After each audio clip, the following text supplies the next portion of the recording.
오늘도 하나님께 예배드리기 위하여 이곳에 모이신 여러분 모두에게 우리 주님의 은혜와 평화가 넘치시기를 바랍니다.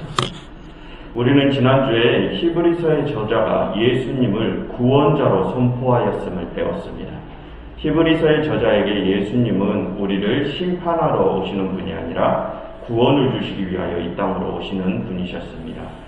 구원자 예수님께서는 우리를 구원하시기 위하여 여러 번 제사를 드리지 아니하시고 온전한 자신의 피로 제물을 드려서 단 한 번만에 모든 구원 사역을 마치셨습니다. 그러므로 그리스도를 바라는 자들에게는 심판이 없어지고 두 번째 생명, 새 생명이 찾아오게 되었습니다. 히브리서의 저자는 그렇게 구원자 예수님께서 우리의 죄를 사하여 주시고 심판을 피하게 해주시고 새로운 생명을 확실하게 약속하셨으니 지금 당장 힘들고 어렵더라도 그리스도를 따르는 길에서 절대 이탈하지 말라고 가르치고 있었습니다. 그렇게 너희가 그리스도의 길에서 이탈하지 않는다면 그리스도께서는 너희들을 반드시 구원하러 오실 것이라고 확신을 심어주는 내용이 지난주에 살펴본 9장까지의 내용이었습니다. 그리고 저자는 계속해서 말을 이어갑니다. 10장 1절부터 25절의 내용을 보시면 저자는 9장의 내용을 또 다시 반복함을 알 수 있습니다. 1절부터 4절까지에서는 율법은 우리로 하여금 죄를 깨닫게 해서 계속 제사를 드리게 한다.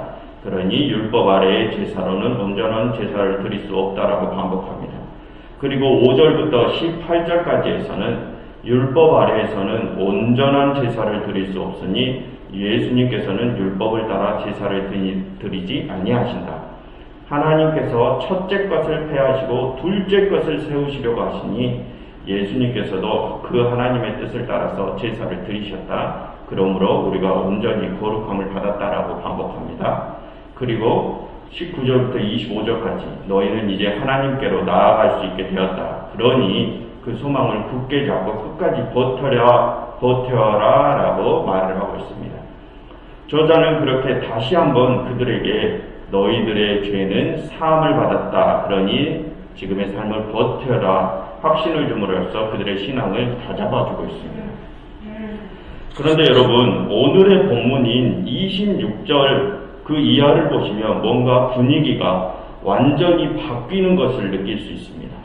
26절부터 31절까지를 보시면 저자는 굉장히 무서운 이야기를 합니다. 우선 26절과 27절을 먼저 보시겠습니다. 우리가 진리를 아는 지식을 받은 후 짐짓 죄를 범한 즉 다시 속죄하는 제사가 없고 오직 무서운 마음으로 심판을 기다리는 것과 대적하는 자를 세울 맹렬한 불만이 있으리라. 여러분 저자는 지금 무슨 말을 하고 있습니까? 우리가 진리를 아는 지식을 받은 후라고 얘기했습니다. 여러분 지난주에 이 히브리서의 저자는 새로운 진리를 선포했습니다. 이제 그리스도를 바라는 자에게는 심판이 필요 없어졌다. 그리스도를 바라는 자들에게는 그들의 죄와 상관없이 오직 구원만 있을 뿐이다 라고 했습니다. 이것이 지난주에 저자가 알려준 새로운 진리였습니다. 그런데 여러분 지금 저자는 뭐라고 합니까? 그 새로운 진리를 받은 후에 죄를 다시 범하면 어떻게 된다고 말을 하고 있습니까? 속죄하는 제사는 이제 영원히 없어졌으니 새로운 진리를 받았던 자가 다시 죄를 범한다면 오직 무서운 마음으로 심판을 기다려야 되고 그 자를 태워버릴 맹렬한 불만이 기다리고 있다고 합니다. 여러분 지금 저자는 너무너무 무서운 말을 하고 있습니다. 속죄제는 이제 영원히 없어졌습니다. 그러니 이제 새로운 진리를 받은 자들 중에서 다시 죄를 짓는 자가 생긴다면 그 자는 무조건 불지옥행이라는 것입니다. 그 죄를 속죄해줄 제사가 더 이상은 없기 때문입니다. 여러분 저자는 지난주에 그리스도를 바라는 자들에게는 심판이 없고 오직 구원만이 남았다고 말해놓고 이제 와서 왜 이렇게 무서운 말을 하는 것일까요? 여러분 그리스도인들이라고 해서 죄 짓지 않는 완전한 자가 있습니까? 없습니다. 그리스도인들이라도 누구나 또다시 죄를 짓게 되어 있습니다. 그래서 저자는 앞에서 우리가 죄와 상관없이 구원을 받게 되었다고 했습니다. 그런데 저자는 그것을 알면서도 여기서 여기서는 왜 자신이 했던 말을 뒤집고 있는 것일까요? 그런데 여러분, 지금 여기서 저자가 말하는 죄는 우리가 일상에서 저지를 수 있는 죄라기보다는 뭔가 특별한 죄를 가리키는 것 같습니다. 27절을 한번 보시면 대적하는 자라는 표현이 나옵니다. 그리스도인들을 대적하는 자들.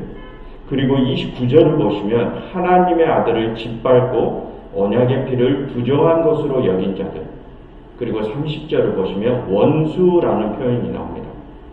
여러분, 지금 저자가 말하고 있는 이들이 누구를 가리키는 것 같습니까? 대적하는 자들, 하나님의 아들을 짓밟는 자들, 언약의 피를 부정한 것으로 여기는 자들, 원수들, 이들이 누구인 것 같습니까? 여러분, 지금 이 히브리서를 받게 된 이탈리아 그리스도인들은 어떤 위험에 처해 있다고 했습니까? 외부적인 핍박을 받고 있었고, 또 율법주의로, 다시금 유대 율법주의로 돌아가고자 하는 자들도 생겨나기 시작했다고 했습니다. 즉 다시 유대교로 돌아가고자 하였던 것입니다. 지금 저자가 말하고 있는 자들은 언약의 피, 그리스도의 피를 부정하는 자들, 즉 유대 율법주의자들을 가리키는 것입니다. 그러니 지금 저자가 말하는 죄는 우리가 일상에서 저지를 수 있는 죄를 가리킨다고 하기보다는 그리스도 안으로 들어왔다가 다시 과거 유대 율법주의로 돌아가는 것을 가리키는 것 같습니다. 즉 저자는 지금 배교자들은 다시는 용서받지 못하고 그들을 기다리고 있는 것은 불지옥뿐이라고 강하게 경각심을 주고 있는 것 같습니다. 저자는 지금 배교의 위험을 말하고 있습니다. 그런데 여러분, 지금 저자가 말하고 있는 배교의 위험은 이상적인 위험을 말하는 것이 아닙니다. 저자는 지금 배교자는 현재적이고 실질적인 위험에 처하게 된다는 말을 하고 있습니다. 28절을 보시면 저자는 이렇게 이야기합니다. 모세의 법을 폐한 자도 두세 증인으로 말미암아 죽었다고 합니다. 즉 모세가 받은 율법을 폐한 사람이 누구입니까? 예수님입니다. 그 모세의 율법을 폐한 예수님께서는 실제 법을 따라서 죽임을 당했다는 것입니다. 그런데 하나님의 아들을 짓밟고 언약의 피를 부정하고 성령을 부정한 자는 얼마나 큰 벌을 받겠느냐. 그런 배교자가 받을 형벌은 실제적으로 죽음으로 그치지 않는다는 것을 말을 하고 있습니다. 저자는 이렇게 26절부터 31절까지 너무너무 무서운 이야기를 합니다. 그리스도 안으로 들어왔다가 다시 떠나버리면 더 이상 사람의 죄를 속해줄 제사가 없기 때문에 이제는 더 이상 구원을 받을 방도가 없다는 무시무시한 이야기를 합니다. 그러면서 배교가 얼마나 무서운 일인지 경각심을 심어줍니다. 저자는 그렇게 31절까지 어마무시한 이야기를 하고서는 32절부터 이제 다시 사람들을 격려하고 타이르기 시작합니다. 32절과 34절입니다. 과거를 한번 돌이켜봐라. 과거에 우리가 고난과 역경 속에서도 그 고난과 역경을 기쁘게 감당하지 않았느냐. 34절, 왜 우리가 그 고난을 기쁘게 감당할 수 있었느냐? 우리에게는 더 낫고 영구한 소유가 있기 때문이 아니었느냐. 과거에는 그렇게 우리가 고난도 기쁘게 감당하고 견디어 이겼다. 그러니 그 과거를 떠올려보고 35절, 지금의 이 고난과 역경도 담대하게 이겨라. 너희는 그럴 수 있다. 만약 너희가 담대함을 가지고 지금의 이 고난도 계속 이겨나간다면 너희에게 큰 상이 기다리고 있을 것이다. 라고 저자는 사람들을 격려합니다. 그러면서 저자는 그들에게 이렇게 얘기합니다. 36절, 너희에게 인내가 필요하면 너희가 하나님의 뜻을 행한 후에 약속하신 것을 받기 위함이라. 저자는 사람들에게 인내가 필요하다고 합니다. 지금 받고 있는 핍박과 환난, 고난을 참고 견딜 수 있는 인내가 필요하다고 합니다. 인내를 가지고 그렇게 고난을 참으며 하나님의 뜻을 행하라고 합니다. 그렇게 한다면 너희가 약속한 것을 얻게 될 것이라고 합니다. 여러분, 저자는 그들이 고난을 참고 하나님의 뜻을 행하면 어떠한 상을 받게 된다고 합니까? 약속한 것을 받게 된다고 합니다. 그렇다면 그들에게 약속된 것이 무엇입니까? 그 약속은 37절, 38절, 39절에 기록된 것처럼 오실 이가 오셔서 그들에게 구원을 주신다는 약속입니다. 그들이 고난을 참고 견디며 하나님의 뜻을 행함으로 받게 될 약속은 구원입니다. 그런데 여러분, 저자는 여기서 분명히 하고 있는 것이 있습니다. 다시 한번 36절을 읽어보실까요? 너희에게 인내가 필요하면 너희가 하나님의 뜻을 행한 후에 약속하신 것을 받기 위함이라. 그들에게는 구원이 약속되어 있습니다. 그런데 여러분, 약속이라는 것은 일방적인 것이 아닙니다. 그저 한쪽에서만 일방적으로 지키는 것이 아닙니다. 약속이라는 것은 양방향적으로, 쌍방향적으로 지켜져야 하는 것입니다. 한쪽에서 약속의 내용을 이행하지 않으면 다른 한쪽에서는 그 약속을 이행할 의무가 없어지는 것입니다. 하나님과 사람들과의 약속도 그렇습니다. 하나님께서는 사람들에게 구원을 약속하셨습니다. 하나님께서는 분명히 그 약속을 지키십니다. 그런데 그 약속에는 사람들의 입장에서도 반드시 지켜야 할 것, 이행해야 할 것이 있습니다. 그것은 하나님의 뜻을 행하는 것입니다. 사람들은 하나님의 뜻을 행한 후에 구원을 받을 수 있습니다. 그렇기 때문에 저자는 그들에게 인내가 필요하다고 하는 것입니다. 환난과 고난 속에서도 끝까지 하나님의 뜻을 지켜야 하기 때문입니다. 그런데 여러분, 우리가 여기서 주의를 기울여서 좀 생각을 해봐야 될 내용이 있습니다. 여러분, 저자는 말을 했습니다. 그리스도를 바라는 자들에게는 분명히 구원이 약속되어졌다고 말입니다. 그리스도를 바라는 자들은 이미 죄 사함을 받았다고 말입니다. 그런데 여러분, 저자는 또 다른 말도 했습니다. 만약 우리가 배교를 하게 된다면 우리에게는 무서운 형벌만이 기다리고 있다고 말을 했습니다. 그렇다면 여러분, 여기서 저자가 말하는 배교란 무엇일까요? 아까 유대율법주의를 언급했습니다. 그러면 저자가 말하는 배교란 그저 종교를 옮기는 것, 기독교에서 과거 유대교로 옮기는 것이 저자가 말하는 배교일까요? 여러분, 그렇지 않습니다. 저자가 말하는 배교란 하나님의 뜻을 행하지 않는 것입니다. 저자는 그리스도의 길에서 벗어나는 것을 배교라고 하는 것입니다. 36절을 다시 보시겠습니까? 저자는 36절에서 이렇게 말을 합니다. 너희에게 인내가 필요하면 너희가 하나님의 뜻을 행한 후에 약속한 것을 받기 위함이라. 우리는 하나님의 뜻을 행한 후에 약속한 것을 받습니다. 반대로 우리가 하나님의 뜻을 행하지 않는다면 우리는 약속한 것을 받지 못합니다. 그것이 약속입니다. 약속이란 그 약속을 한 당사자들이 서로 지켜야 할 것을 지켰을 때에야 완성이 되는 것입니다. 만약 한쪽이 약속의 내용을 이행하지 않는다면 그 약속은 파기가 됩니다. 저자는 지금 이 전체적인 약속에 대한 구도를 배교라고 하는 것입니다. 약속에 대한 구도가 깨진 것을 배교라고 하는 것입니다. 하나님과의 약속을 저버리는 것, 즉 하나님의 뜻을 행하지 않는 것을 배교라고 하는 것입니다. 그리스도인이었던 자들이 유대교로 아니면 타 종교로 그저 종교를 옮기는 것을 배교라고 하는 것이 아니라 하나님과의 약속을 지키지 않는 것, 하나님의 뜻을 행하지 않는 것, 그리스도의 길에서 벗어나는 것을 배교라고 하는 것입니다. 즉 선을 행하지 않는 것을 배교라고 하는 것입니다. 저자가 유대율법주의로 돌아가려는 자들을 배교자라 여기는 것도 그들이 그저 과거 유대교로 종교를 옮기는 것을 지적한 것이 아니라 율법주의자들이 하나님의 뜻의 본질인 선을 따르지 않고 그 형식만을 지켜내려 하기 때문에 그것을 지적한 것입니다.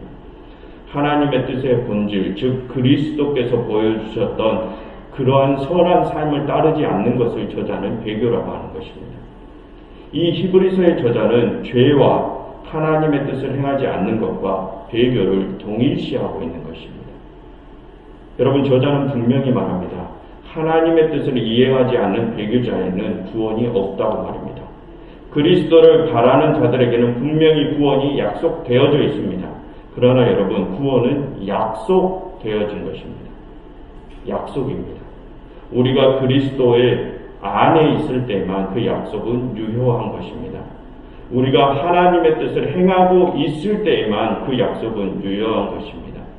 우리가 하나님의 뜻을 행하고 있을 때 또다시 우리가 실수를 저지른다고 할지라도 그것은 용서가 되는 것입니다. 그런데 만약 우리가 약속을 지키지 않고 또다시 죄만을 짓게 된다면, 하나님의 뜻을 행하지도 않고 죄만을 짓게 된다면 우리는 다시는 용서받지 못합니다. 진리를 깨닫고서도 또다시 죄를 짓게 된다면 그 죄를 정결하게 해줄 속죄제사가 더 이상은 존재하지 않기 때문입니다. 그리스도의 피로 드린 온전한 제사는 우리의 죄를 없애해 주시고 우리를 심판에서 피하게 해줍니다. 그러나 그리스도의 피로 드린 그 온전한 제사는 우리가 그리스도를 바랄 때에만 유효한 것입니다. 우리가 하나님의 뜻을 행하고 있을 때에만 유효한 것입니다. 여러분, 믿음이란 그런 것입니다. 믿음은 그저 이성적이고 이념적인 것이 아닙니다. 믿음이란 어떤 것을 확신하는 그것에 그치는 것이 아니라 그 확신이 우리의 행함으로 이어질 때에야 완성이 되는 것입니다. 그래서 저자는 11장 1절에서 말을 합니다. 믿음은 바라는 것들의 실상이요 보이지 않는 것들의 증거니 선진들이 이로써 증거를 얻었느니라. 저자는 여기서 우리의 바라는 것들을 실제로 만들어주는 것이 믿음이라고 합니다. 우리의 소망을 진짜 현실로 만들어주는 것, 바꾸어주는 것이 믿음이라고 합니다. 그렇다면 어떻게 믿음이 우리의 소망을 실제로 바꾸어주는 것일까요? 믿음, 우리는 지금까지 이 믿음을 어떠한 이념, 신념이라고 생각하고 우리가 구원받은 존재임을 확신하는 것이라 여기는 경향이 많았습니다.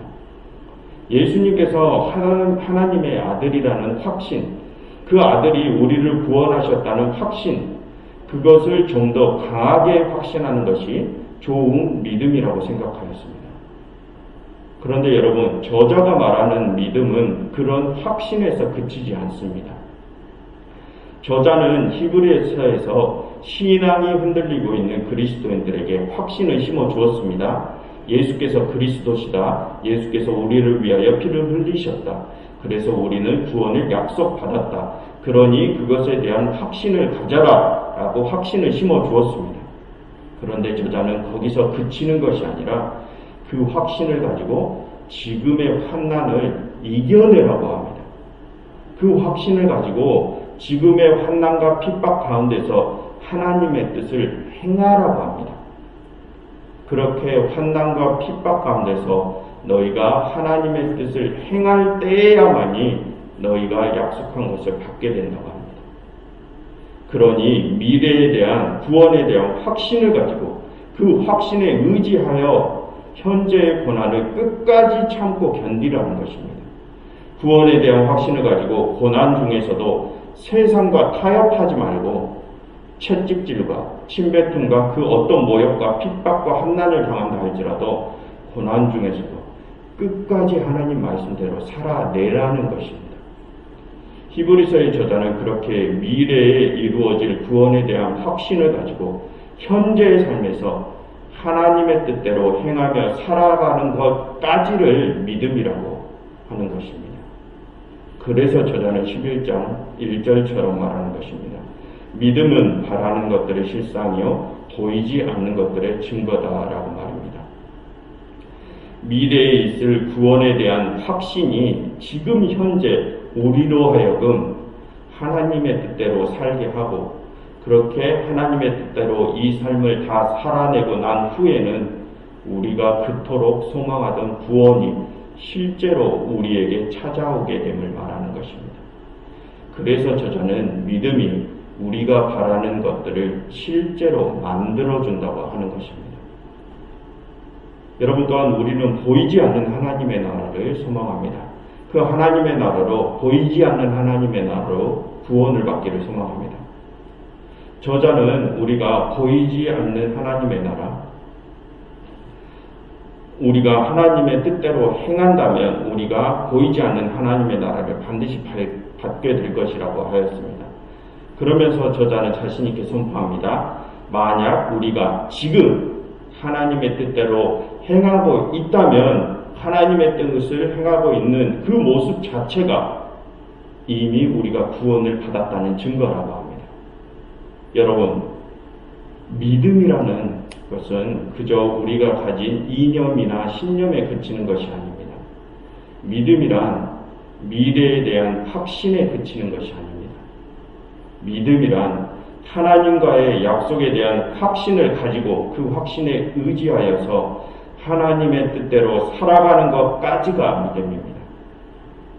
우리가 고난과 핍박의 삶 속에서 그리스도의 길을 끝까지 걸어가 세상과의 싸움을 이겨내는 것까지, 내 모든 욕심과의 싸움을 이겨내는 것까지를 믿음이라고 하는 것입니다. 그러나 우리가 만약 그 확신만을 가지고서 하나님의 뜻대로 행하지 않고 그리스도의 길에서 벗어난 삶을 살아간다면 우리는 이미 배교자입니다. 우리가 종교를 옮기고 그런다고 해서 배교자가 아니라 하나님의 뜻을 행하지 않는다면 우리는 이미 배교자입니다. 그런 우리에게는 다시는 죄 용서란 없습니다. 그런 우리는 이미 싸움에서 패한 것입니다. 여러분, 우리 그리스도인들은 승리자라는 표현을 많이 사용합니다. 그리스도께서 이미 승리하셨듯이 우리도 이미 승리하였다는 표현을 많이 합니다. 그런데 여러분, 이 말에는 조건이 붙어 있습니다. 그리스도께서는 그 온 삶으로 하나님의 뜻을 행했습니다. 악에게 지지 않고 오로지 선으로 그 모든 것을 이기셨습니다. 그렇기에 그리스도께서는 승리하신 것입니다. 그렇듯 우리 역시 하나님의 뜻을 행하고 있어야지만 우리도 승리자인 것입니다. 우리가 승리자임을 증거하기 위해서는 우리가 지금 하나님의 뜻을 행하고 있는 모습을 보일 때 그 모습이 증거가 되는 것입니다. 여러분, 하나님께서는 이 히브리서를 통해서 우리에게 새로운 진리를 주셨습니다. 그리스도를 바라는 자들에게는 더 이상 심판이 없다고 말입니다. 그리스도를 바라는 자들에게는 새로운 생명이 약속되어졌다고 말을 하셨습니다. 우리는 앞으로 살아가면서도 의도치 않게 또 죄를 짓게 될 것입니다. 그러나 하나님의 약속 때문에 우리는 심판을 피할 수 있습니다. 하나님의 약속 때문에 우리는 또 실수로 죄를 짓더라도 하나님의 나라를 유업으로 받게 될 것입니다. 그러나 그 약속은 우리가 하나님의 뜻을 행하고 있을 때에만 유효합니다. 우리가 나아가는 방향이 그리스도를 향하고 있을 때에만 그 약속은 유효한 것입니다. 그러나 우리가 그저 약속에 대한 확신만을 가지고 행함이 없는 삶을 살아간다면 우리를 기다리고 있는 것은 감당할 수 없는 형벌뿐입니다. 그렇다면 여러분, 우리가 그 온전한 믿음을 끝까지 지켜낼 수 있을까요? 우리가 하나님과의 약속을 끝까지 지킬 수 있을까요? 11장 2절에서 저자는 선진들은 그 증거를 얻었다고 합니다. 믿음의 조상들은 믿음, 즉 약속에 대한 확신을 가지고서 끝까지 그 신앙을 지켜냈다고 합니다. 그래서 믿음의 조상들은 구원을 받았다고 합니다. 그렇다면 여러분, 우리는 어떤가요? 우리도 믿음의 조상들처럼 그 신앙을 끝까지 지킬 수 있을까요? 여러분, 저자는 말합니다. 다시 한번 10장 39절을 보시겠습니다. 10장 39절. 우리는 뒤로 물러가 멸망할 자가 아니요 오직 영혼을 구원함에 이르는 믿음을 가진 자니라. 저자는 자신 있게 말합니다. 우리는 뒤로 물러가 멸망할 자가 아니라고요. 우리는 구원까지 갈 수 있는 온전한 믿음을 지닌 자들이라고요. 여러분, 우리는 절대 뒤로 물러나서 멸망할 자들이 아닙니다. 우리는 이 길을 끝까지 완주할 수 있는 자들입니다. 우리에게는 우리를 대신하여 하나님께 기도를 해주시고 계시는 중보자 그리스도께서 계시고, 우리에게는 우리를 대신하여 하나님과 언약을 맺으신 대제사장 그리스도께서 계시고, 우리에게는 당신의 피로 세상의 모든 죄를 사하여 주신 구원자 예수 그리스도께서 항상 함께 계시기 때문입니다. 그러니 우리는 그 구원의 여정을 끝까지 완주할 수 있습니다. 그리스도께서 언제나 여러분들의 곁에 계시니 여러분들께서는 하나님을 반드시 만날 수 있습니다. 그러니 여러분 용기를 내십시오. 그러니 여러분 힘을 내십시오. 여러분들은 절대 멸망할 자들이 아닙니다. 여러분들은 절대 이 싸움에서 패할 분들이 아니십니다. 그리스도께서 여러분들과 함께 계시니 여러분들은 이미 승리자이십니다. 그러니 하나님의 약속에 대한 소망을 굳게 잡고 끝까지 이 믿음의 여정을 끝까지 견디어내시는 여러분 모두가 되시기를 간절히 바랍니다. 기도하겠습니다.